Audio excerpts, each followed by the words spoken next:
Bonjour à tous, j'espère que vous allez excellemment bien. Aujourd'hui on se retrouve pour parler biathlon, on va faire le débrief des deux poursuites. Aujourd'hui on essaiera de voir si on a les start list provisoires pour demain du côté des relais mix, et puis on parlera de l'IBU Cup également en toute fin de vidéo.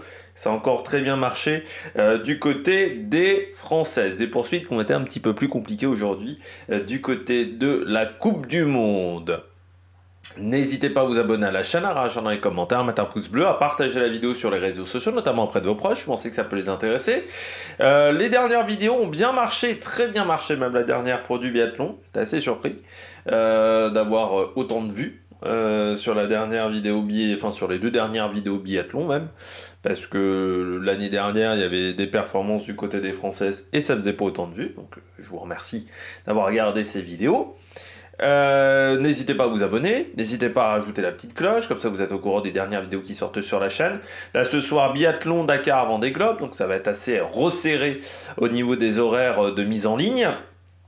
Et puis si vous avez les moyens et que vous voulez soutenir mon travail, vous pouvez faire un super fan, vous pouvez également rajouter la petite cloche pour me soutenir.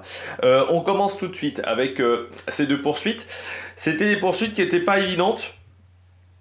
Du côté des filles, c'était pas évident parce que Paula Beauté n'avait jamais gagné de sprint en carrière, donc n'était jamais partie en première position d'une poursuite. Et surtout, Paula Beauté avait un peu de marge, donc ça veut dire quand vous avez un peu de marge, vous pouvez cogiter un petit peu. Donc je pense que c'est ce qui s'est passé du côté de Paula Beauté. Du côté des garçons, on va pas se mentir, c'était pas arrivé depuis quelques temps quand même d'avoir autant de mecs aussi bien placés. Donc ça a joué aussi. Et puis voilà, un tir qui a été défaillant aujourd'hui du côté de l'équipe de France, que ça soit chez les garçons ou chez les filles. Mais je pense que c'est plus mental que véritablement technique. Je pense qu'à certains moments ça a craqué dans la tête et qu'on n'a pas réussi à se remettre dedans. Mais ça on y reviendra un petit peu plus tard. Par contre, les temps de ski étaient bons du côté de l'équipe de France. Ça, c'est quand même à souligner. La journée était moyenne, mais les temps de ski étaient plutôt bons. On les regardera tout à l'heure. On commence avec les filles, avec la poursuite. Paula Beauté partait avec le dossard 1. Toutes les Françaises étaient dans les 12 premières, donc ça veut dire qu'on avait des possibilités de podium et de victoire. Et celle qui s'en est sortie le mieux, c'est Lou Jean Monod. Pourquoi? Parce que Lou Jean Monod sur le tir, ça reste d'une grande solidité. Lou Jean Monod, c'est toujours aussi solide. Une erreur seulement aujourd'hui, avec un temps de ski qui déjà sur le sprint n'était pas mauvais, du côté de Lou Jean Monod. Là, elle a fait un très très bon temps de ski. Vraiment très très bon. Et puis derrière la carabine, ça reste Lou Jean Monod. Et puis je pense qu'elle était un peu déçue de son sprint. Je pense qu'elle était déçue de ne pas avoir tout mis dans le sprint, de ne pas avoir réussi à tout bien faire.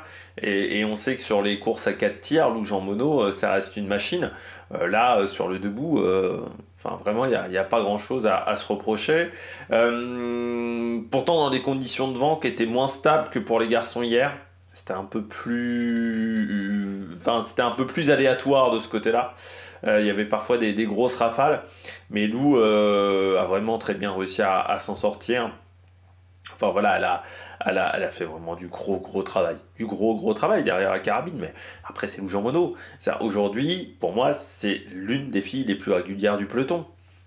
Donc après, quand tu es régulière comme ça, c'est sûr que c'est plus compliqué d'aller te battre parce qu'il y a peu de mauvais résultats du côté de Lou. Et puis elle le disait, elle était passée à côté au Grand Bornand.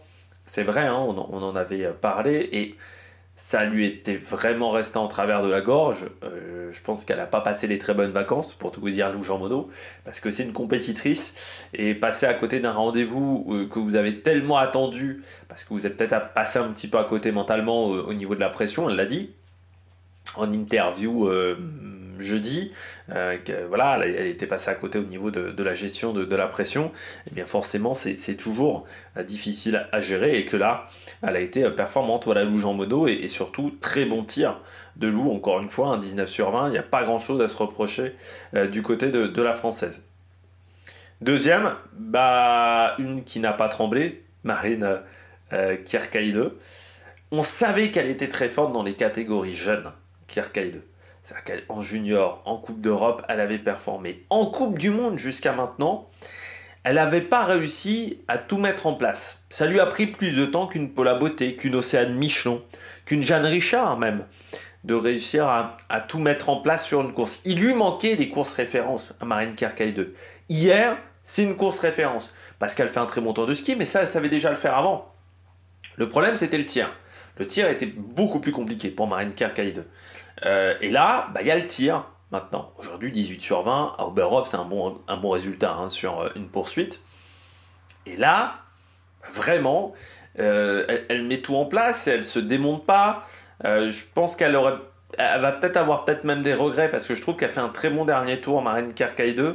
Peut-être qu'elle n'en a pas assez mis sur les skis à certains moments pour vouloir vraiment faire la différence et que ça lui coûte face à Lou Jean Monod. Mais ça veut dire que ça s'appelle de l'expérience à prendre sur ce type d'épreuve. Mais je trouve qu'elle fait une course très solide, un tir au debout qui est très solide également du côté de la Norvégienne. Ce week-end, ça va la mettre en confiance.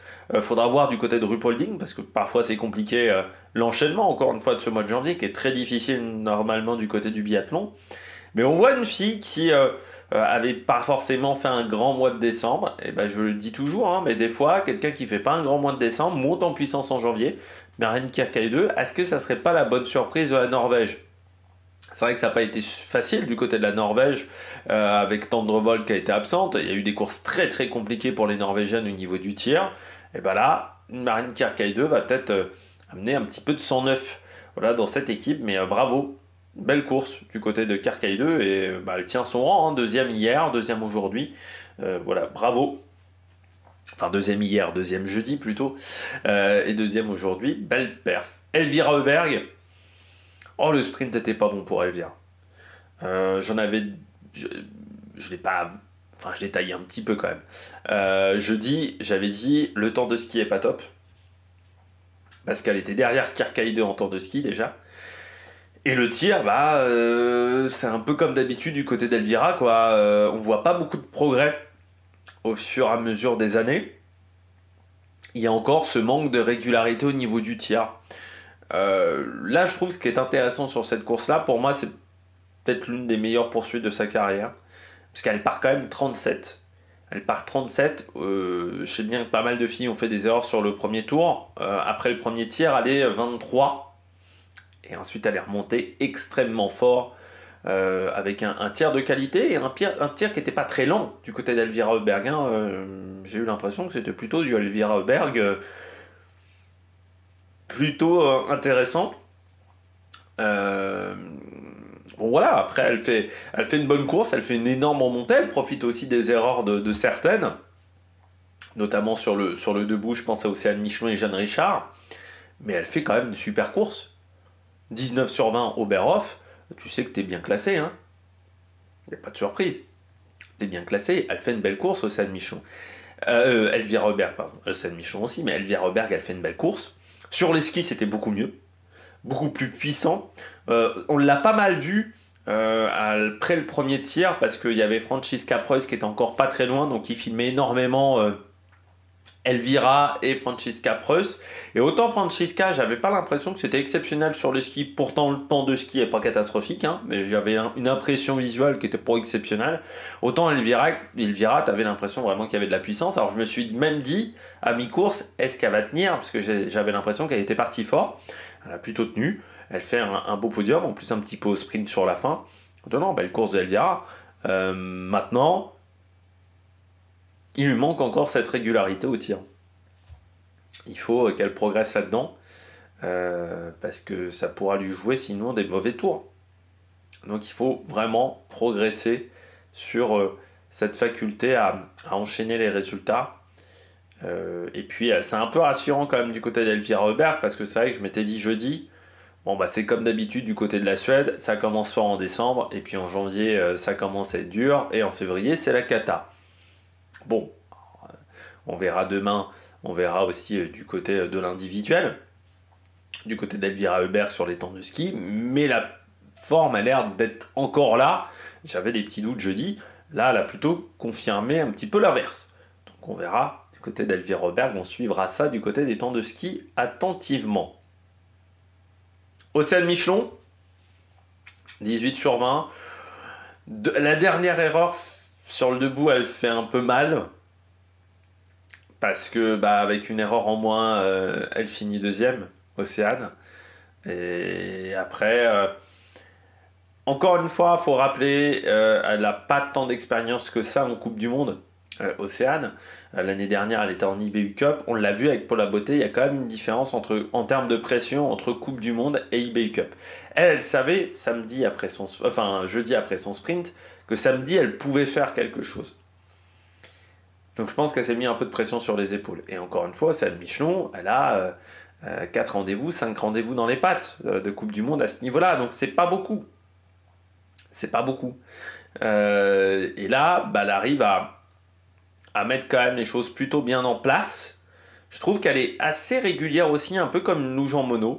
Il n'y a pas vraiment de gros craquage pour le moment depuis le début de saison du côté d'Océane Michelon.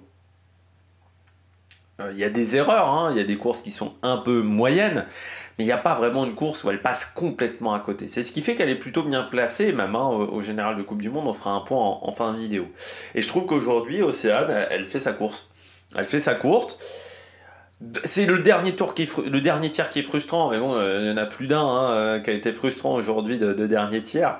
C'est vrai que pour Océane et Jeanne, tu te dis, sans cette erreur, ça fait podium. Bon, c'est comme ça. Après, elle fait quand même une cérémonie des fleurs. Elle engrange de l'expérience encore. Et puis, c'est une fille qui va progresser dans les semaines à venir. Moi, je ne serais pas surpris qu'une Océane Michelon nous fasse un gros mois de mars. Hein. Peut-être après les championnats du monde, qu'on la voit vraiment à un gros niveau à ce moment-là. Ce qui arrive parfois avec les jeunes. Enfin, avec les concurrents qui ne sont pas si expérimentés que ça. Parce qu'Océane Michelon, elle a 23 de tête. Elle est de 2002. Voilà. Donc elle a 23 à la fin de l'année. Et vous voyez, seulement 14 départs en Coupe du Monde. Donc c'est rien en termes de stats. Donc forcément, vous faites des erreurs. Marine Kierkegaard, elle doit en avoir une chouille plus. Kierkegaard, elle en a 23. Et vous voyez que Kierkegaard, c'est pas encore régulier en termes de performance. Donc voilà, il en manque encore un petit peu du côté de Kierkegaard. Mais, du côté de Océane Michelon, mais ça va progresser. Voilà. Encore, il faut lui laisser un petit peu de temps. Regardez Célina Grossian, elle a 1 an dans les pattes. On la voit à un très bon niveau cette année, mais parce qu'elle avait 1 an dans les pattes. Ça va le faire pour Océane Michelon. Célina Grossian, je trouve qu'elle est cette année très forte sur les courses à 4 tirs. Je trouve vraiment que c'est... Bon, on l'a vu sur la Mastart à Annecy, le Grand Bornand, au Grand Beau, comme dirait... Elle m'énerve quand elle fait ça, Anne-Sophie Bernardis. Déjà parce que je pense que c'est complètement con. Je pense que même au Grand Bornand, personne ne dit le Grand Beau. Et ça, c'est comme Saint-Lazare. Moi, je dis, pour faire marrer les gens, je disais Saint-Laz, mais c'était pour les faire marrer. Dans la réalité, on dit tous Saint-Lazare, la gare dans Paris. Ça fait débile, quoi. Au bout d'un moment, ça fait débile. Et encore une fois, je le répète, Annecy a mis de l'argent aussi. C'est Annecy le Grand Bornand, le site de la compétition. Après, il ne faut pas s'étonner qu'Annecy mette plus d'argent. Alors certes, ils ont invoqué l'aspect écologique de l'événement, mais s'ils mettent 15 000 balles ou 20 000 balles et qu'ils ne sont jamais cités par la chaîne équipe, c'est sûr qu'au bout d'un moment, ils en auront le cul. Tu vois, quand tu fais des choses, faut penser à tout ce que tu dis quand tu as une parole publique. Faut réfléchir. Un peu plus que 2 fois quand tu as une parole publique. Quand tu as dit le grand beau, ce qui est déjà, je trouve, est absolument lamentable. De toute façon, tous les gens qui raccourcissent les mots, qui utilisent des anglicismes, qui prennent le même temps qu'un mot français et où il y a une traduction française. Par exemple, Julien Febvre, quand il commente la Formule 1, il m'énerve quand il dit manager les pneus. Il y a un terme, c'est gérer. Pas besoin d'inventer un terme à la con, gérer les pneus, la gestion de pneus. Ça existe depuis très longtemps. Il dit manager, le terme manager, je trouve déjà est plus long. Ça part quand même d'un mot anglais. C'est chiant. Alors vous allez me dire, moi j'appelle toutes mes vidéos des débriefs. C'est pas vraiment un bilan. Voilà. Donc le débrief, il y a une notion un peu différente, je trouve, d'un bilan. C'est pas un débat non plus, parce que je suis tout seul. C'est pas non plus un décryptage, c'est un analyse, mais analyse. Ouais, je trouve pas ça hyper. Enfin, ça fait. Je trouve que voilà, le débrief, là, c'est pertinent comme mot. Manager, t'as géré, là, le grand mot, c'est ridicule. Pour revenir à Céline Grossian, je trouve qu'elle est très performante cette année sur les courses à 4 tirs. Pourtant, de ce que disaient les Allemands l'année dernière, elle était très performante sur les skis. C'est vrai que c'est plutôt là, on l'a vu. Normalement, ça marche mieux sur les courses à 2 tirs. Hein, regardez Lampitch, mais là, cette année, je trouve que du côté de Céline Grossian, c'est vraiment les 4 tirs qui lui conviennent bien. Et Jeanne Richard, en coucher, je crois qu'elle est à 98 ou 99%. Comme elle est en confiance sur le coucher, c'est pas celle qui tire le plus vite, mais comme elle est en confiance, vu qu'elle met très peu de balles dehors, voire aucunement, elle peut jouer après sur le debout. Alors là, elle a joué, elle fait des erreurs, ce qui reste raisonnable, hein. Mais c'est vraiment sa confiance sur le coucher. Elle est en pleine confiance sur son tir, mais Océane Michelon sur le tir, ça va pas mal. Lou, elle est en confiance sur son tir. C'est ce qui leur permet aux trois d'être plutôt régulières dans leur performance. Alors, il y a encore des progrès à faire. C'est sûr que Jeanne Richard, il y a eu 2-3 manqués un peu plus importants qu'Océane Michelon. Ça reste quand même, encore une fois, un bon week-end hein, pour Jeanne Richard. Et puis, dans la hiérarchie s'installe un petit peu dans le groupe France. Hein, on voit une Jeanne Richard faisait partie un peu des filles qui étaient en danger face à des Sophie Chauveau qui sont en IBU Cup. Je pense à Camille Benet, je pense à des filles comme ça. Là, elle est moins en danger, voilà, parce qu'elle montre qu'elle a un niveau de performance. Et puis elle se place aussi pour les relais. Là, cette semaine, il n'y a pas de relais par sexe. Ruhpolding dimanche prochain. Pas dimanche là, dimanche de la semaine prochaine, il y aura un relais par sexe. Ça m'étonnerait pas si c'est toujours compliqué pour Julia Simon, c'est toujours compliqué pour Justine Brezaz, qu'on tente des choses avec soit Océane Michelon, soit Jeanne Richard, mais qu'on tente un relais un petit peu différent, un relais plus jeune sur le relais par sexe du côté des filles. Et Jeanne Richard, elle se place. Voilà, elle se place parce qu'elle montre qu'elle est fiable. Après, on la verra. Hein. Du côté de Ruhpolding, il y aura l'individuel. Ça sera peut-être plus compliqué. Surtout que là, ça sera un vrai individuel et pas un individuel court. Mais elle fait une super course. Todorova, dommage le premier coucher. Mais c'est la vitesse de déplacement sur les skis qui n'est pas suffisamment rapide. Mais la Bulgare n'a pas les dotations en fart que peuvent avoir les Françaises, les Allemandes ou les Suédoises ou les Norvégiennes. L'équipe de farteurs doit être moins bon, donc forcément ces temps de ski sont un peu plus en retrait. Elle est quand même 20e, je crois, aujourd'hui. Hein. Elle est, je crois, aujourd'hui dans le top 20 hein, des temps de ski, quand même. Hein. Todorova, elle n'est pas nulle part. Hein. Mais elle a fait sa course. Comme Jeret Kirkaï 2, elle est à sa place, elle a tenu son rang. Elle perd 4 places, mais bon, encore une fois, pour la Bulgare, ça fait un très bon score. Minkinen, elle est là depuis le début de saison. Hein. C'est avec Lou et Preuss aussi. C'est l'une des filles les plus régulières sur le début de saison. Donc après, quand tu es très régulière, ça fait des résultats. Donc bravo Minkinen, 18 sur 20. Justine Brezaz. Le debout est bon du côté de Justine. Mais elle s'est bien repris quand même sur cette course. Ça, on peut le notifier, elle s'est bien repris. Le debout est bon. Mais le coucher, elle vendange, quoi. Elle vendange fort. Alors, on n'a pas la simulation des balles, contrairement à Julia Simon, on a la simu. Mais elle vendange fort. Je trouve que Justine est peut-être aujourd'hui la Française la plus en danger de cette équipe de France. Malgré ses temps de ski qui sont incroyables. Elle a des temps de ski qui sont très bons depuis le début de saison. Mais la fiabilité au tir n'est pas là. Et je trouve que c'est la Française la plus en danger.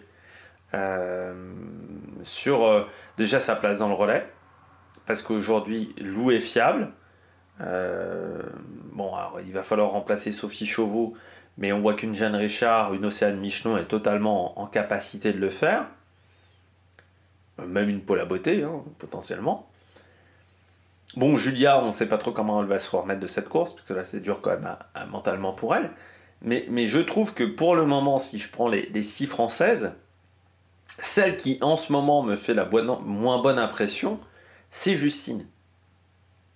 Ce qui est terrible, hein, parce qu'elle a un potentiel qui est énorme, elle a toujours eu un potentiel énorme. Mais déjà, il y a toujours eu ce manque de régularité. Ça, bon, c'est un problème éternel chez Justine Brezaz depuis son début de carrière. Et surtout, cette année, je trouve qu'il n'y a pas eu la performance au tir, quasiment à part sa victoire, où tu te dis waouh, c'est super, c'est fantastique. Là, aujourd'hui, il y a 2 fautes en trop. À 18, aujourd'hui, elle est quasiment là pour la gagne.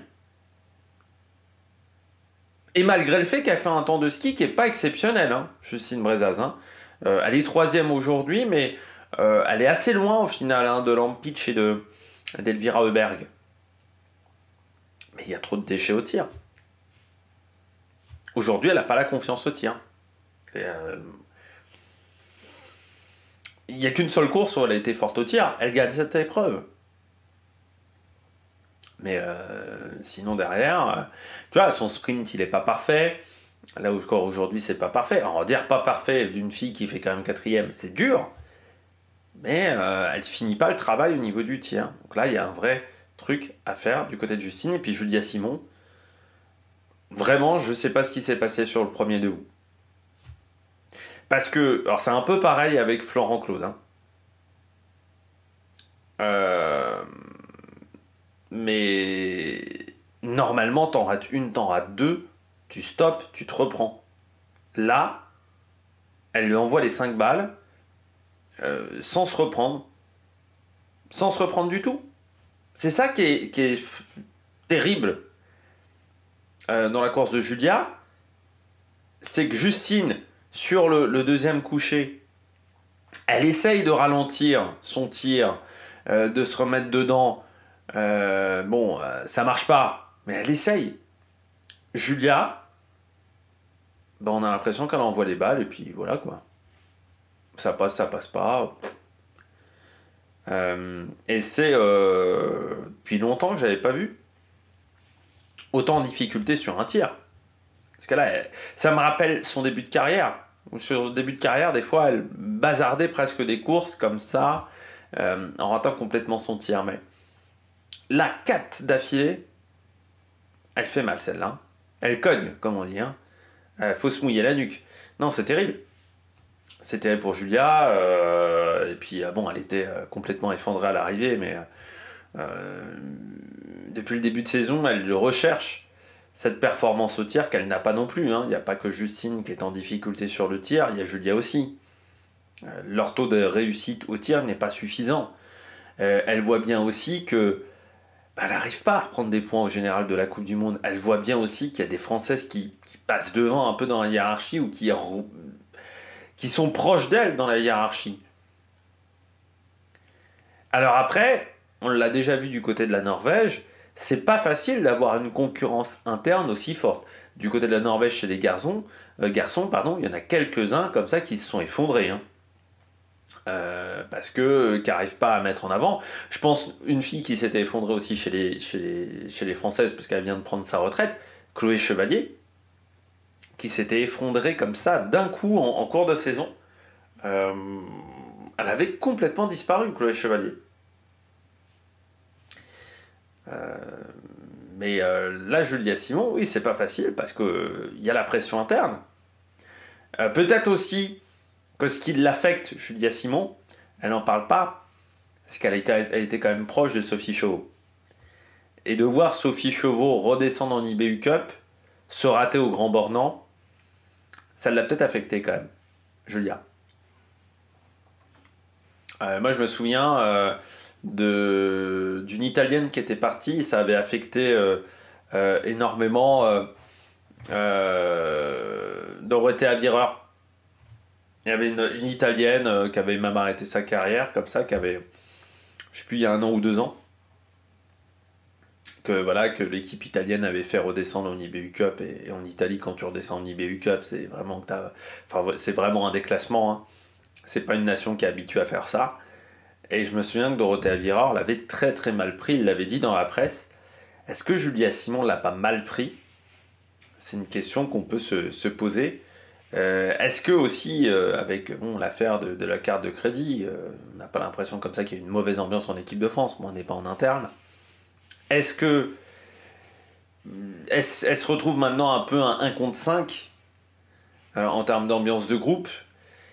Je sais pas. Mais là, elle passe complètement à côté et on a rarement vu quelqu'un pleurer autant sur une 10e place. Mais encore une fois, Julia Simon, elle aime le travail bien fait. Et là, le travail n'a pas été réalisé correctement. Amy Bazerga, on sait qu'au tir, elle est solide. Elle sait être solide, Amy Bazerga. 19 sur 20, ça reste un très bon score. Tannheimer, 12e. Elle fait là aussi un bon week-end. Il y a une erreur de trop. Voilà, pour Tannheimer, à 18, ça aurait été mieux. Mais elle fait un bon week-end comme Grossian, solide sur le sprint et la poursuite. Ce que n'a pas réussi à faire Preuss. Hauser, 13e au départ, 13e à l'arrivée. Là aussi, une 16. C'est une course solide de Lisa Theresa Hauser. Par contre, du côté des Autrichiens, on est plus inquiet pour Simon Eder qu'est Balade. Et puis pour la beauté, c'était compliqué. En fait, je pense que ce qui la met en difficulté, c'est ces 2 erreurs sur le coucher. Le premier coucher, elle le fait très bien. Elle fait un tir très solide. Elle repart aller devant. Est-ce qu'elle s'est déconcentrée à ce moment-là ou est-ce que dans son premier coucher, elle se dit sur le deuxième, si je réussis à faire un bon coucher, ensuite je peux faire des erreurs sur le debout, je ne sais pas, mais elle s'est mise dans un faux rythme ensuite, je trouve. Derrière, ça va vite, notamment Julia Simon, donc c'est pas facile. Et puis, je sens qu'au niveau des jambes, c'était un peu moins bien, mais elle l'a dit. C'est sûr qu'une victoire, ça vous fait un petit peu moins de bien dormir. C'est aussi pas simple de gérer ça, les différentes courses d'une Coupe du Monde, parce que tu gagnes 2 jours après, il faut te remettre dans une course, c'est un peu comme les Jeux Olympiques, il faut réussir à gérer ça. Elle n'a pas réussi à le gérer. Je pense qu'elle s'est fait avoir aussi par la pression Coupe du Monde, qui est différente de l'IBU Cup. L'IBU Cup, t'as personne dans le public, c'est même plus filmé maintenant. Contrairement à l'année dernière, mais t'as pas du tout la même pression, c'est pas du tout la même ambiance que la Coupe du Monde. Et là, je pense qu'elle s'est fait cueillir par la pression de partir de SAR 1 et vraiment ces 2 erreurs sur le deuxième coucher, c'est ce qui permet un petit peu à tout le monde de revenir. Et après, la course devient plus difficile. Elle fait 14, c'est pas bien. Mais encore une fois, elle est jeune en Coupe du Monde, elle a peu d'expérience. Peu de départ, on peut vérifier pour la beauté en termes de départ, c'est pas énorme. C'est 16 départs en Coupe du Monde, donc ça reste pas énorme. Elle a 24 ans seulement, donc c'est une fille qui est encore très jeune. Et là, elle est passée un peu à côté, mais bon, c'est pas non plus une catastrophe du côté de Pour la beauté. 14e, ça reste un bon résultat, surtout je rappelle c'était son retour en Coupe du Monde, donc elle s'en est très très bien sortie. Tendrevold,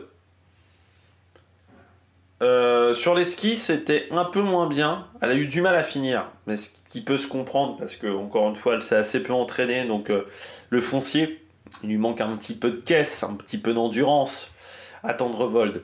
Sur le tir, le dernier debout je pense c'est parce qu'elle est cramasse. Vraiment, le dernier tour est très compliqué pour elle sur les skis et je pense qu'elle était un peu fatiguée. Et les 2 erreurs sur le debout, c'est des erreurs de fatigue. Vireur, ça va pas assez vite sur les skis, déjà du côté de Vireur, ça c'est clair et net. Pour moi, même si là c'était quand même mieux que lors de la course de jeudi où c'était vraiment très compliqué.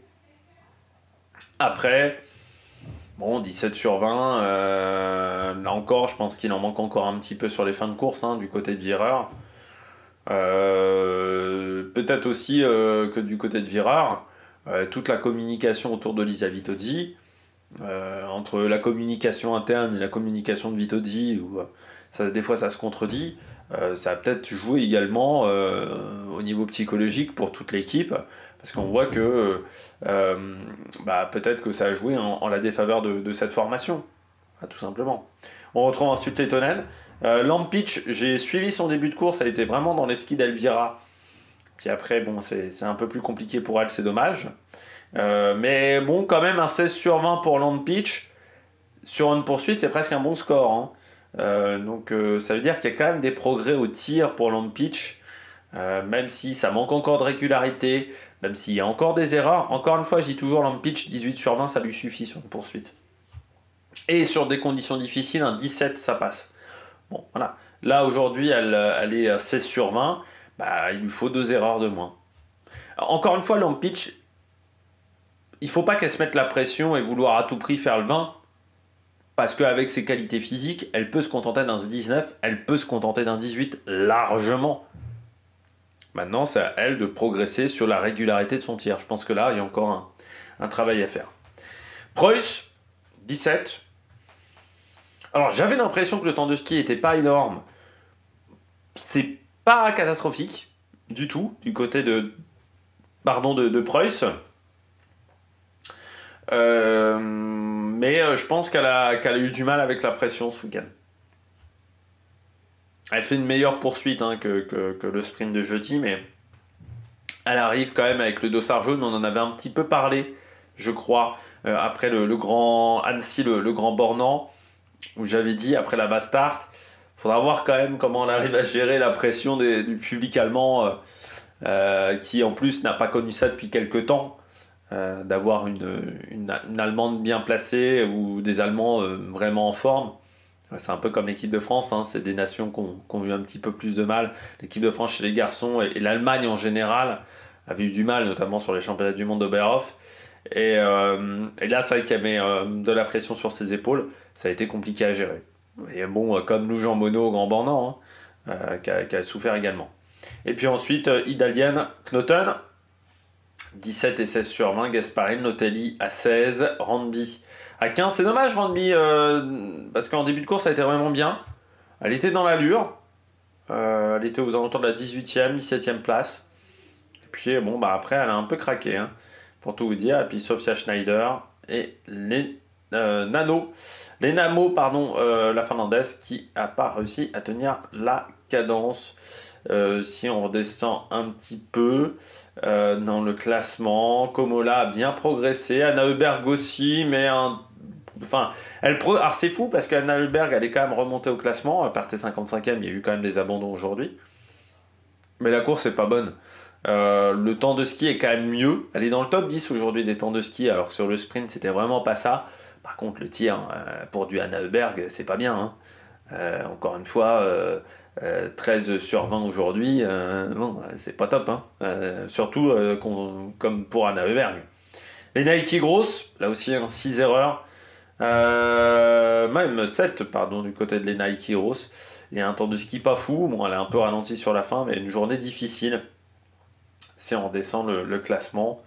Lena Repic, là aussi, hein, compliqué. Du côté de sa course, seulement 11 sur 20. Et puis Alvarsson qui partait très loin, bon, a fait pas mal de fautes. Heureusement, elle a fini dans le temps de la leader, ce qui n'a pas été le cas de certaines concurrentes. On regarde tout de suite les temps de ski notamment.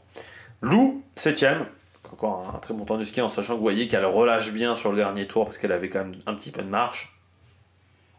Donc ça c'est plutôt pas mal du côté de Lou. Kirkei 2, moi je trouve que son dernier tour était plutôt pas mal en termes d'allure, hein, visuelle. Bon, elle est 9ème, mais je trouve que son dernier tour est pas mal.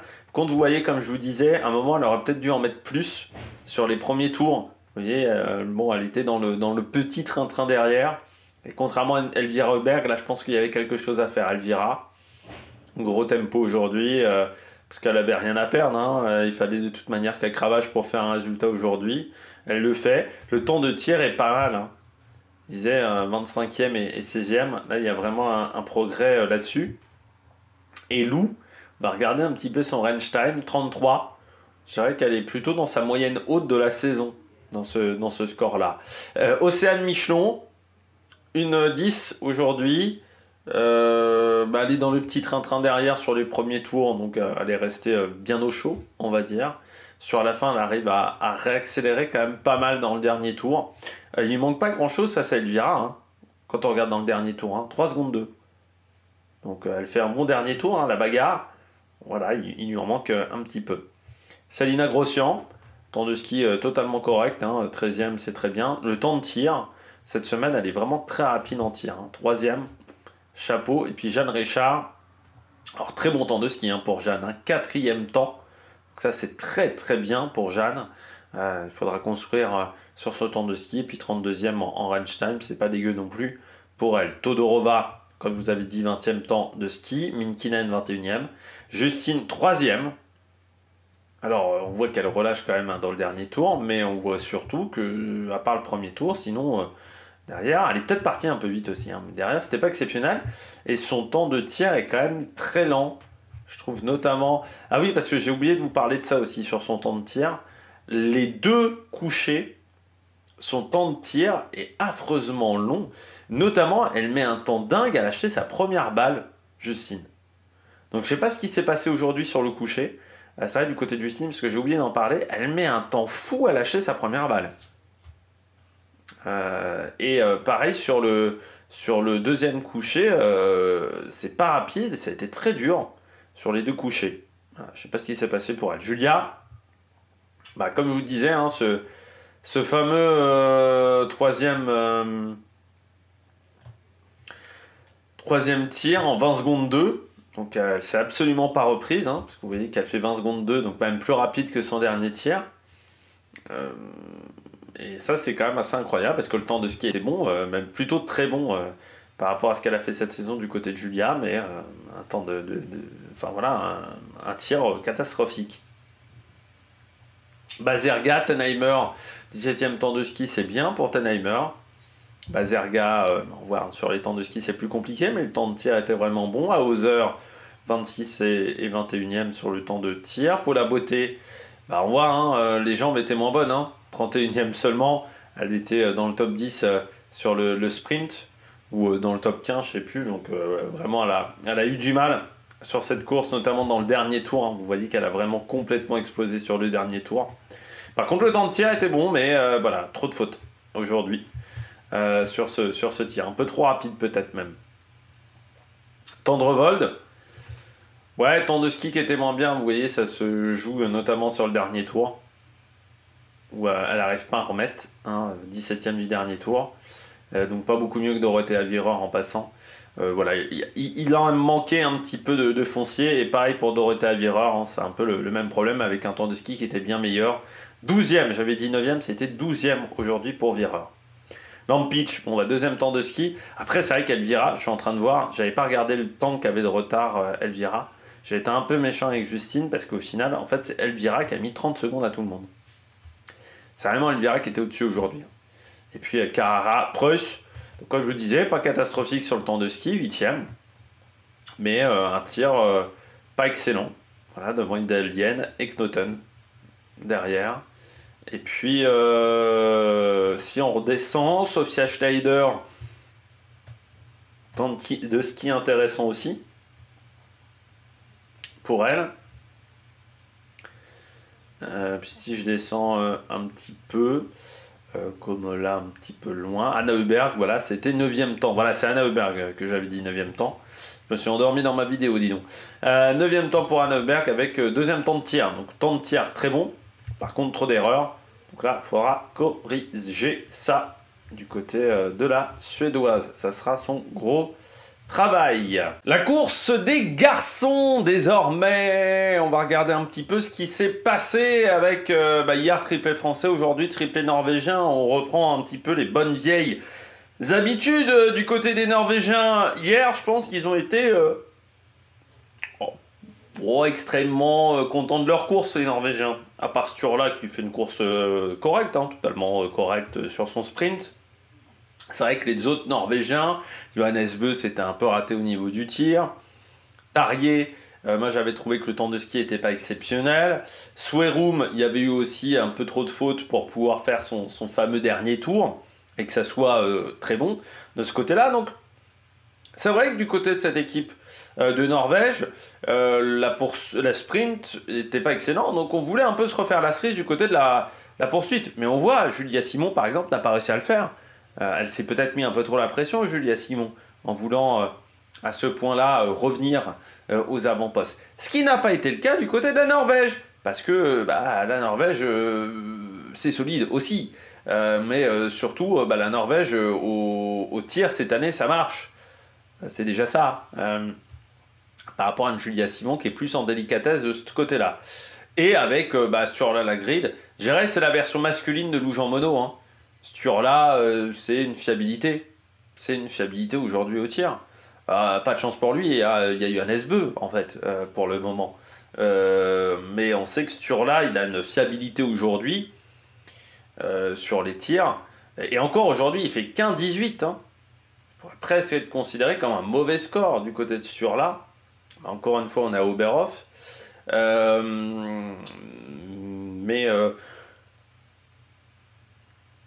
Aujourd'hui, c'est le plus fiable. C'est vraiment comme Lou Jean Monod. Parce que quand tu regardes sur ses temps de ski, il est un petit peu comme Lou, il est entre 5 et 10, on va dire. Par contre, au niveau temps de tir, au niveau qualité de tir même, il est très bon. C'est pas le plus rapide forcément sur le temps de tir. Mais voilà, il arrive à assembler à chaque fois, il a une fiabilité. Ce qui fait qu'il peut jouer sa dernière faute. Alors sa faute sur le debout, elle est vraiment décalée, cette balle. Elle est loin. Hein. En plus, elle arrive en début de tir. Je me suis dit, hop, hop, hop, hop, hop. Calme-toi mon coco. J'espère que tu vas pas faire la connerie de vouloir les balancer comme Julia. Mais non, il a réussi à bien remettre. Donc bravo du côté de Sturla la grid. De ce côté-là. Donc non, une course... plutôt rondement mené, et puis il fait une belle victoire. C'est quand même un bon week-end pour lui, parce que il reprend des points sur Johannes Beu, au général de la Coupe du Monde. Alors, Johannes a encore une marge suffisante, hein, il n'est pas inquiété pour le moment par Sturla, mais voilà, il y a quand même un Sturla qui fait le job. Tarier, c'est moins régulier qu'avant, c'est moins régulier que l'année dernière. Cette année, on sent que c'est plus compliqué d'aligner les performances du côté de Tarier-Beu, notamment sur les skis. C'est un peu plus irrégulier de ce côté-là. Après, encore une fois, un Tarier, il y a aussi un peu le poids des ans. Le poids des ans, le poids de cette pression également sur les épaules. Je rappelle que il y a un moment, on s'est dit, est-ce qu'il va aller en IBU Cup Tarier-Beu, parce qu'il y a un moment, on ne savait pas trop ce que voulait faire la Norvège. Et puis, du côté de Tarier, pour moi, c'est sa meilleure poursuite depuis très longtemps. C'est-à-dire que, je vous le disais à chaque fois, il est très bon sur l'individuel, il est très bon sur le sprint. Par contre, la poursuite, ces derniers temps, c'était quand même compliqué du côté de Tarier-Beu. Et là, il a réussi à bien rectifier le tir, Tarier-Beu. Il peut être vraiment satisfait de son tir aujourd'hui et vraiment content de ce qu'il a réalisé. Donc du côté de Johannes, pourquoi pour moi c'est sa poursuite la plus réussie? Parce que souvent il avait tendance un peu à s'écrouler au niveau du tir, à rater des tirs importants dans la course. Là pour moi, tous les tirs importants il les met. Donc à la fin du premier coucher, le dernier debout où il peut jouer quelque chose, il met ces balles-là. Donc c'est là où je dis, pour moi, il a vraiment bien réussi sa poursuite, en sachant qu'il partait quand même 16 aussi. Souvent, il n'était pas en capacité ces derniers temps. Il partait souvent haut dans le classement. Si on prend l'année dernière, il partait souvent dans le top 5. Et souvent, il finissait 10e, voire 14, 15 et un peu plus loin en termes de résultats. Donc là, je trouve qu'il y a vraiment une évolution sur sa poursuite. De toute façon, si on regarde l'année dernière son classement sur le globe de la poursuite, résultat et standing, on regarde que sur la poursuite, c'est presque là où il est le moins bien avec la Mastart. Alors, il est 3e quand même, mais c'est presque là où il est le moins bien. On voit qu'en 2021, il est 10e, il est 6e en 2020-2021. Bon, 4e, c'est un globe qu'il n'a jamais remporté même. Mais ouais, il a été... pour moi, c'était vraiment sur l'individuel où il était le plus performant ces derniers temps. En sachant que l'individuel, c'est toujours compliqué aussi parce qu'il y a peu de courses dans l'année. Et là, je trouve qu'il a été efficace sur ce rendez-vous et qu'il a été très bon. Voilà, Tarier-Beu, donc c'est une course qu'il va devoir conserver un petit peu dans sa tête. Johannes, 17 sur 20 aujourd'hui du côté du Hannes. J'ai pas grand chose d'autre à dire. Voilà.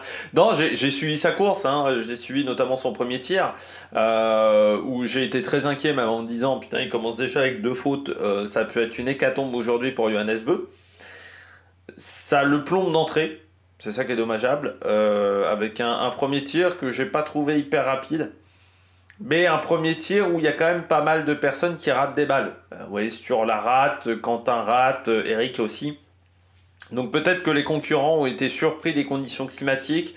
Voilà, peut-être qu'ils ne s'attendaient pas à avoir autant de vent, peut-être qu'ils s'attendaient à avoir plus de vent.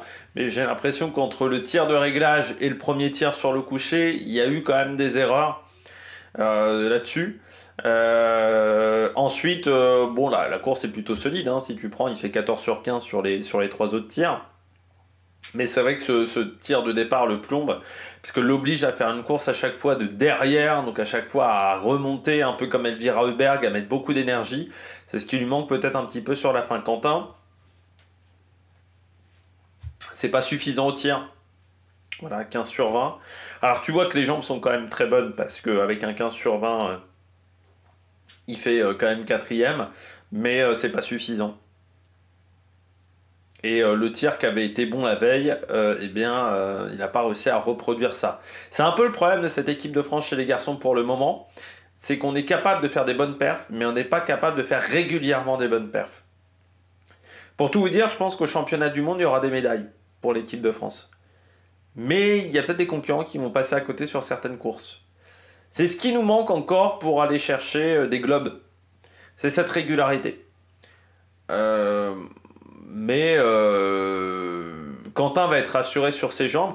Moi, j'ai trouvé aussi que son interview d'après-course, l'année dernière, quand il soirait, il n'avait pas du tout le même état d'esprit. Il était beaucoup moins content. Enfin, content. Il avait moins le sourire. Là, on sent que le sprint, ça lui a quand même fait du bien au moral. Il faudra voir ce que ça donne après l'individuel, qui n'est pas forcément sa course de prédilection à Ruhpolding sur les prochaines courses individuelles. Mais je trouve que là, ce qui a fait la différence pour Quentin, vraiment, ce sprint et cette victoire au sprint a fait beaucoup de bien. Eric, Perrault, 17 sur 20. Ouais, dommage au tir. Dommage au tir du côté d'Eric. Parce que il se replace en fait quasiment que sur la fin. Sinon, il est jamais vraiment en mesure d'aller jouer le podium ou le top 5. C'est vraiment que sur la fin où il se replace bien. Puis il profite du fait que Piedrouchny est un peu fatigué, que Sweroum a fait beaucoup d'efforts avant et ne peut pas revenir. Voilà, dommage. Dommage du côté d'Eric. De ce côté-là, malgré tout, ça marque des très gros points. C'est une cérémonie des fleurs, ça marque des très gros points. Il remonte quand même 5 places. Donc là, il y a de la satisfaction de ce côté-là. La seule déception du côté d'Éric Perrault, c'est oui, ce 17 sur 20. Il y a une erreur, ouais, une erreur en trop. À 18, c'était pas mal. À 18, tu vois qu'en plus, ça le place au niveau de Tariebeu. Hein. À 17, il fait 5e. Piedrouchny, solide comme la veille. Donc deuxième cérémonie des fleurs de la semaine. Voilà, il a montré qu'il aime bien Oberhof. Non, et puis ça fait du bien pour l'Ukraine. Je pense pour les Ukrainiens. C'est toujours compliqué en ce moment, hein, avec la guerre avec la Russie. Donc forcément, ça doit aussi faire du bien. C'était une nation qui était pas mal en biathlon quand même, hein, avant la guerre. C'est pas une nation qui arrivait à obtenir des victoires en championnat du monde ou des médailles aux Jeux Olympiques forcément, mais c'était une nation qu'on voyait sur l'année, qui était capable de faire des grands coups. C'est vrai que c'est depuis 2-3 ans que c'est plus compliqué, donc ça fait du bien de revoir chez les filles où il y a eu quand même des résultats des top 10, chez les garçons aussi, de revoir un petit peu ce pays. Et puis on retrouve Sweroum. Là, Sweroum, Alors Sweroum, il devait avoir des jambes canon, hein, quand même. Je n'ai pas vérifié son temps de ski.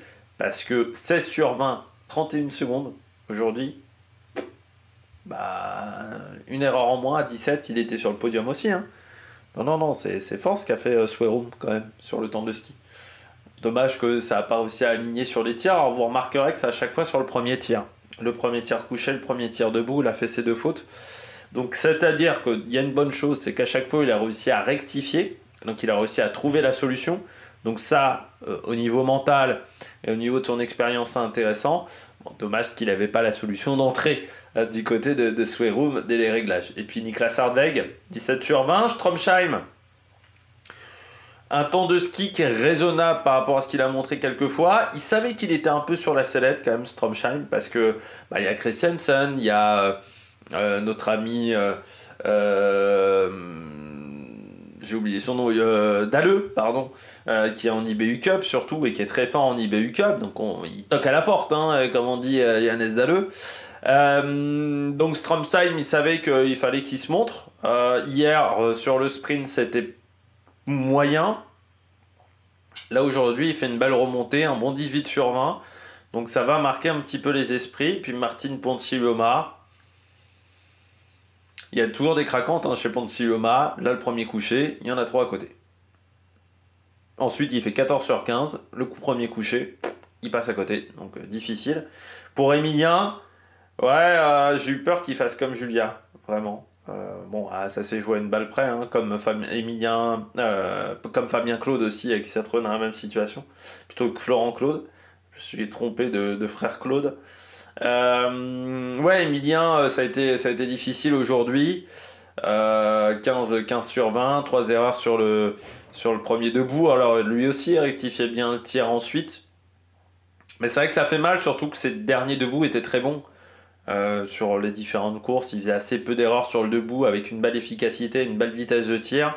Là, il a manqué d'efficacité sur ce premier debout. Donc c'est vrai que ça met un petit coup au moral. Rastor Gouldiev, Emilien Claude. Moi, j'avais un peu peur du côté d'Emilien Claude. Surtout que j'ai vu sa première erreur sur le coucher. Et je me suis dit, ça va être dur parce que Emilien Claude, j'espère que cette poursuite, il va pas finir en dehors, entre 25 et 30, avec genre un 16 sur 20 ou un 15 sur 20, et qui va pas complètement s'effondrer. Parce que je me suis dit, cette première erreur sur le coucher, elle va peut-être le remettre dans une dynamique négative.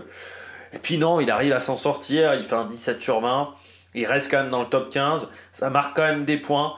Donc c'est un week-end très satisfaisant quand même du côté d'Emilien Claude. Il y a des progrès, on verra si ça continue du côté de Ruhpolding, mais ça a été quand même beaucoup mieux.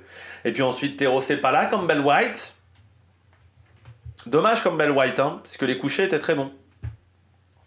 Les couchers étaient très très bons. Tero Sepala, il est bien revenu après un sprint qui n'était pas bon du tout, le Finlandais, qui fait aussi une saison intéressante, Tero Sepala.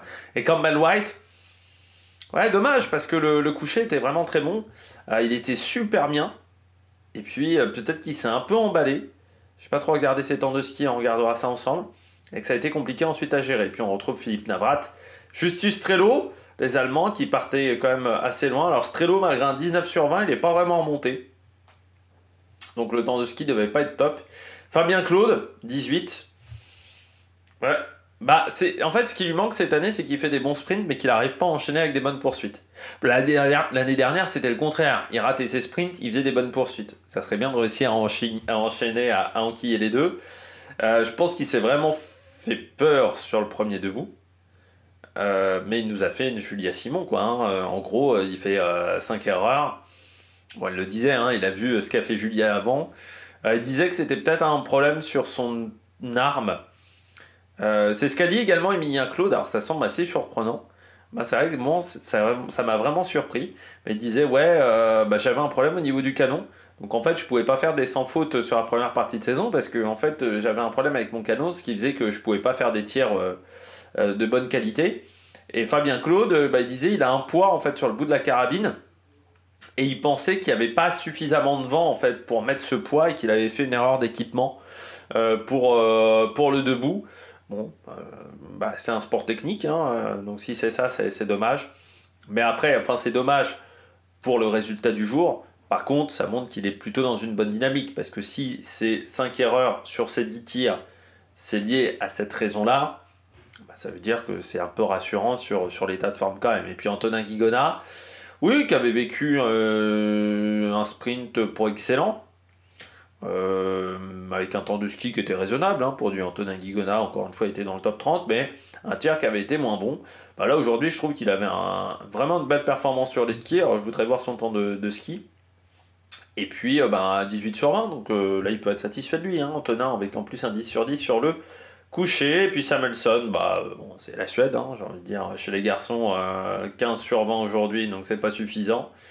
Victor Brandt, par contre, lui, est bien remonté de l'arrière. Rittmüller, un petit peu remonté également. Lucas Hofer est resté à la même place.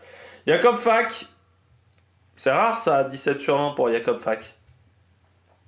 Plutôt un mec qui remonte bien. Et puis Houldal, pas top sur les skis. Houldal, pas exceptionnel. Et seulement 16 sur 20. Donc peut-être voilà des. Enfin voilà, ça a été compliqué pour lui. Giacomel, comme sur le sprint, le temps de ski est pas catastrophique, hein. Mais le tir, là, il est passé complètement à travers avec ce 13 sur 20 seulement. Ça fait mal pour l'Italien parce que ça fait un week-end à 0 pointé. 39 hier, 36 aujourd'hui, 0 pointé. Pour la Coupe du Monde, ça va faire mal. Langer aussi, pas bien sur les skis, comme hier. Donc voilà, un 15 sur 20 en plus, mais avec un temps de ski vraiment pas top. Bionaz, 30e je crois en temps de ski, un peu mieux que 30, je sais plus. Ouais, un tir là aussi pas suffisant aujourd'hui. Et Simon Hader a abandonné, malade, comme David Comat. Donc on verra du côté de l'Autriche demain s'ils peuvent participer à la course. Alors on regarde un petit peu les temps. Comme je vous disais, sur la 1, quand je vous disais que c'est le Lou Jean Monod version masculine et norvégienne, vous voyez, 42e en range time, donc c'est pas exceptionnel. 7e en temps de ski, donc à peu près dans les mêmes eaux que Lou Jean Monod, mais fiabilité au tir. C'est ce qui fait la différence aujourd'hui. Devant Tarier, je vous dis, très bon temps de ski. Tarier aujourd'hui à 5 secondes de Johannes, en sachant que Johannes il partait de derrière, donc c'est vraiment bien. Johannes a pas bien fini, par exemple, mais il a un peu relâché sur la fin. Et puis un tir très bon. Johannes, 3 erreurs, meilleur temps de ski, malgré le fait qu'il est 25e du dernier tour. C'est pour vous dire quand même les minas qu'il a mis auparavant. Temps de tir plus dans ses normes qu'hier. Hier, je vous avais dit, il avait tiré un peu vite, me semble-t-il, Johannes Beu. Là, il est 25e en temps de tir, donc c'est un petit peu plus habituel. Quentin, un deuxième coucher vraiment pas mal. Ça, il faudra qu'il le garde au niveau de son temps de tir, mais deux fautes. Donc peut-être un peu trop rapide, je sais pas. Et puis après le debout, toujours aussi rapide. Et là, ça va vite sur le debout. Bon, voilà. Dommage parce que le temps de ski était très bon. Vous voyez, sur les premiers tours, il est vraiment dans le tempo. Il finit à 20 secondes, donc c'est plutôt pas mal. En relâchant, en faisant un dernier tour intéressant.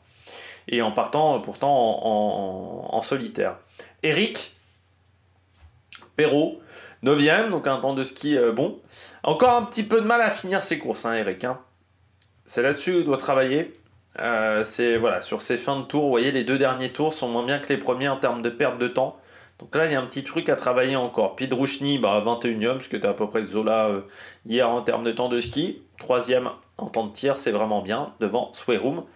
Le dernier tour est pas si canon que ça au final. Je pensais qu'il était vraiment plus canon que ça. Son dernier tour, par contre, temps de tir, très bon, Swerum. Comme hier, où déjà, je crois me rappeler, il était vraiment pas mal en temps de tir. Stromsheim, il s'est pas écroulé aujourd'hui sur son temps de ski. Il avait souvent tendance à mal finir. On se souvient notamment de l'individuel qu'il a gagné en tout début de saison contre Ciolati. Là, il s'est pas écroulé, avec un temps de tir performant. Et puis Ponti Loma, dommage les erreurs sur le tir, puisque sinon ça aurait pu faire une belle course. Emilien, là aussi, un peu trop d'erreurs, avec 12e temps de ski, pardon. Emilien Claude, ça progresse, 22e en temps de ski. Ça progresse pas mal pour Emilien. Et puis Tero Sepala, mieux qu'hier, largement mieux que la veille. Campbell White, 15e. Dernier tour, un peu moins bien. C'est pas catastrophique, mais un peu moins bien. Navrat, deuxième temps de ski, Navrat. C'est dommage, hein, ces 4 erreurs. Estrello, par contre, ouais, comme je le percevais, pas bien sur le temps de ski. 40e sur le dernier tour. Hein. Donc, et puis 40e sur l'avant-dernier tour, enfin 42 sur l'avant-dernier tour, 42 sur le troisième. Donc, c'est-à-dire que dès la mi-course, il a été en difficulté. Fabien Claude, ouais, bah, un peu en difficulté au niveau des jambes. Voilà, c'est pas sa meilleure course. Alors qu'Antonin, très bon temps de ski. Hein. 14e, solide Antonin, là aujourd'hui. Donc, pour du Antonin Guigona, encore une fois, c'est très très bien. 14e temps de ski, c'est je pense depuis longtemps qu'il n'avait pas fait dans le top 15 en termes de temps de ski. Samuelson 8e, il est dans sa moyenne en termes de temps de ski. Maxime Germain, hein, dans le top 30, on en parle assez peu de l'américain. Je vous en avais parlé en tout début de saison parce que j'avais trouvé vraiment bon. Ensuite, il s'était un peu écroulé au niveau du tir. Je crois qu'il s'était même pas qualifié. Je ne sais plus si c'est Orfield Zone ou Grand Bornand. Je crois que c'était au Grand Bornand, il ne s'était pas qualifié pour la poursuite. Et là, aujourd'hui, 27e temps de ski. Donc, intéressant pour l'Américain d'avoir un petit peu plus de densité. Reitmuller au 11e temps. Ou Kassofer mieux, hein, en temps de ski cette semaine. Déjà, hier sur le sprint, c'était pas mal. La 10e temps aujourd'hui. Ouldal, bon, bah, vous voyez, hein, il s'est écroulé sur les skis à partir du 3e tour. Donc, ça a été très compliqué pour lui. Tout peut-être les erreurs par manque de lucidité. Et puis Finello, 5e temps de ski bien. Et je redescends pour voir Giacomel qui était là. Ouais. Bon, il a relâché sur la fin parce qu'il ne pouvait pas prendre les points de Giacomel. Hein. Mais ouais, trop d'erreurs. Après, il a tiré très vite, hein, Giacomel. Trop vite peut-être. Hein. Pas habitué à faire ça, hein, Giacomel. Hein. Kaiser 29e, Philippe Horn seulement 33e. Hein, les Allemands qui n'ont pas fait des grands temps de ski. Chez les garçons qui ont eu un petit peu du mal. Thierry Langer, je vous avais dit, un temps de ski pas exceptionnel, 42e, donc comme hier. Bionaz, 30e. Et en plus, trop de fautes, Bionaz. Cette année, il n'a pas de fiabilité au tir par rapport à avant. À Didier Bionaz, ça c'est bien dommageable pour lui. On regarde tout de suite le classement de la Coupe du Monde. Eh bien, vous le voyez. Classement de la Coupe du Monde pour fin. Alors déjà, peut-être qu'on a les résultats donc pour les 7 km 500 en IBU Cup, victoire de Gilles Guigona. Très belle victoire de Gilles Guigona devant Mangin, Galmas et Chauveau. Galmas a fait une très belle course. Donc c'était le deuxième sprint de la semaine, mais celui-là il est très important parce qu'il conditionne la poursuite de demain, qui clôturera le week-end à Harbour. Ça a été plus compliqué, voilà, pour notre dernière française. Alors pour Camille Benet, 2 fautes, 7e, donc ça montre que Sophie Chauveau sur les skis, ça continue quand même à aller vite. La dernière française, elle est un petit peu plus loin, elle est aux alentours de la 40e place, même 63e avec 6 fautes, ça a été plus compliqué pour Roguet, qui ne sera pas qualifié demain pour la poursuite. Chez les garçons, victoire de Johannes Dalle, de nouveau, avec un sans faute en plus sur ce sprint, qui colle quand même 38 secondes à Frey, deuxième norvégien. Roman Ries, qui est maintenant en IBU Cup, hein, troisième devant David Zobel. 2 erreurs à chaque fois. Premier français, Jeffries, belle course. Belle course sur le tir, avec une seule erreur, mais un temps de ski où voilà, tu te retrouves quand même à 1 minute 30 très vite. Et puis les autres français... On va les retrouver. Les autres Français, ils ont fini. Pas exceptionnel. Boutier, 48. Garnier, 32. Paturel, 19. Guiraud, Poyot, 12e. Donc, pas exceptionnel, voilà, du côté des Français. Sur ce sprint du côté des garçons. On va regarder la Coupe du Monde demain pour la liste de départ. Est-ce qu'on a des informations? Oui. La France, ça sera Quentin Fillon-Maillet, Paula Beauté sur le relais mixte simple, donc à midi 20. Il y aura Brandt Magnusson du côté de la Suède, je ne sais pas trop ce que ça va donner. Strelo Grossian du côté de l'Allemagne, ça va être intéressant de voir Célina Grossian. Voilà. Et puis Swerum Knoten du côté de la Norvège. Ça aussi, c'est inédit, hein, je pense, du côté de la Norvège. Hardweg Bazerga du côté de la Suisse. Là, il y aura peut-être quelque chose à tenter du côté de la Suisse. Et Campbell White Levins. Tiens, Tero Sepala Minkinen, la Finlande. Faudra la suivre, parce que ça sera vraiment bien. du côté de ce relais. Et puis, si on regarde le relais chez le relais mixte classique, eh bien Fabien Claude, Éric Perrault, Jeanne Richard et Lou Jean Monod, c'est-à-dire qu'on n'utilise ni Justine, ni Julia Simon hein, sur les deux relais. Les temps changent du côté de l'équipe de France. Et puis Fabien Claude et Éric Perrault, voilà, du côté des garçons. La Norvège, ça sera Sturla Tarrier. Donc pas Johannes Beu qui doit faire une impasse, et Tendrevold et Kierkeide qui a gagné sa place aujourd'hui sur cette épreuve. Samuelsson, Ponsiluoma et les Soroberg, c'est la Dream Team du côté de la Suède. Du côté de l'Allemagne, Preuss, Tennenmayer, donc on fait pas d'impasse pour Preuss. Rittmüller, Navrat, ça du côté des garçons c'est moins habituel. Du côté de l'Italie, il faudra suivre ça avec Giacomel, Hofer, Wierer, Carrara, parce que Hofer a été mieux, Wierer aussi. Enfin, Wierer est solide au tir, mais Giacomel lui s'est plutôt planté, donc on verra si ça tiendra. Et puis du côté de la Belgique, Florent Claude, Thierry Langer, Lotelli, Maya Clotens, mais on a vu hein, que sur les courses cette semaine, ça a été un petit peu compliqué pour cette équipe. Voilà, mais la Finlande, sur le relais mixte simple, il faudra les suivre. Et puis, le classement général, désormais, en individuel, Franziska Preuss toujours en tête, avec un peu moins d'avance sur Lou Jean Monod. Alors, il y a toujours plus de 100 points.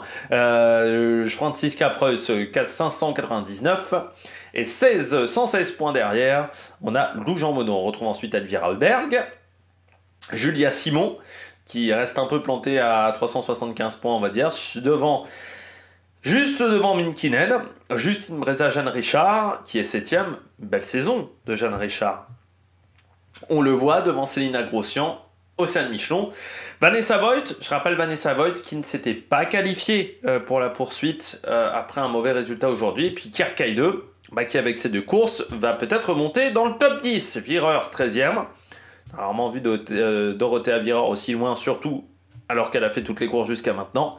Knoten 16, Tennenmayer 17, et Paula, Sophie Chevaux est toujours 28e malgré sa non-participation cette semaine, et Paula Beauté 31e, voilà, au niveau des résultats.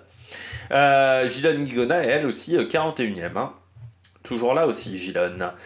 Du côté des garçons, Johannes Beu en tête, avec un petit peu moins d'avance là aussi par rapport à Sturla, hein. Il y a plus 100 points d'écart entre les deux.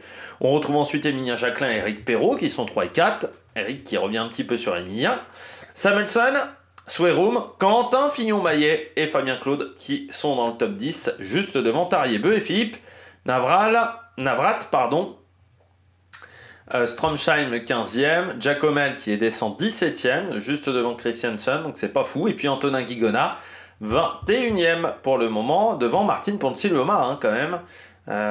Et Lucas Hofer notamment. Et Tero Sepala qui va peut-être bientôt rentrer dans le top 30. Ça c'est pas mal pour le Finlandais qui a fait une belle semaine pour le moment, enfin une belle sprint, une belle poursuite. Bon, j'espère que vous avez aimé cette vidéo. Si vous avez aimé cette vidéo, n'hésitez pas à vous abonner à la chaîne, à réagir dans les commentaires, à mettre un pouce bleu, et puis nous, on se retrouve pour de nouvelles aventures sur la Mec Production. Ciao ciao.